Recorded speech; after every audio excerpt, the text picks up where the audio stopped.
നമസ്കാരം. Daily news ശുഭദിനത്തിലേക്ക് സ്വാഗതം.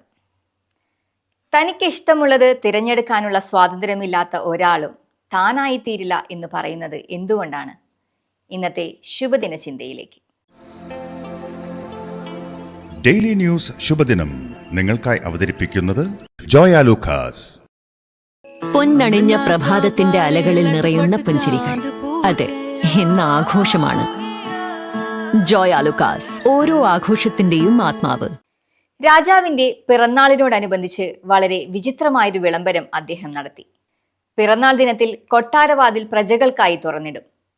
ആര് ഏതു വസ്തുവിൽ തൊട്ടാലും അത് അവരുടേതാകും. പിറന്നാൾ ദിവസം ഒരു ജനക്കൂട്ടം തന്നെ കൊട്ടാരവാതിൽക്കൽ എത്തിയിരുന്നു. വാതിൽ തുറന്നതും ആളുകൾ ഏറ്റവും വില കൂടിയ സാധനങ്ങൾ തേടിയോടി.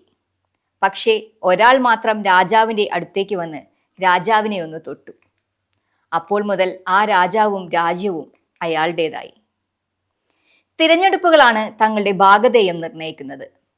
സ്വന്തം തിരഞ്ഞെടുപ്പുകളുടെ മേന്മയ്ക്കപ്പുറം ഒരാളും വളരുന്നില്ല എന്നതാണ് സത്യം. പക്ഷെ സ്വന്തമായി തീരുമാനങ്ങളില്ലാത്തവരുണ്ട്. മറ്റാരുടെയൊക്കെയോ നിയന്ത്രണത്തിലാകും അവർ തൻ്റെ ജീവിതം ജീവിച്ചു തീർക്കുന്നത്. അവർക്ക് സ്വന്തമായ അഭിരുചികളോ മുൻഗണനകളോ ഉണ്ടാകില്ല. അവരുടെ ഓരോ ചുവടുവെപ്പിന്റെയും കടിഞ്ഞാൻ മറ്റാരുടെയോ കയ്യിലായിരിക്കും. പക്ഷേ തനിക്കിഷ്ടമുള്ളത് തിരഞ്ഞെടുക്കാനുള്ള സ്വാതന്ത്ര്യമില്ലാത്ത ഒരാളും താനായിത്തീരില്ല. നമ്മിലേക്കൊന്നും ആകസ്മികമായി വന്നു ചേരുന്നതല്ല. അറിഞ്ഞോ അറിയാതെയോ നമുക്കിഷ്ടമുള്ളതിനെ തേടി നാം അലയുന്നുണ്ട്. നിലവാരമുള്ളവ തേടുന്നവർക്ക് അത് ലഭിക്കും. നേരം പോക്കിനു വേണ്ടി അലയുന്നവർക്ക് സമയം നഷ്ടപ്പെടുകയേ ഉള്ളൂ. ഓരോ ചുവടും നമ്മുടെ ജീവിത ലക്ഷ്യങ്ങളുമായി ബന്ധിപ്പിക്കുന്നവർക്കാണ് തങ്ങൾ ആഗ്രഹിക്കുന്ന തീരങ്ങളിൽ എത്താൻ സാധിക്കുക. തീരുമാനം നമ്മുടേതാണ്. ശുഭദിനം.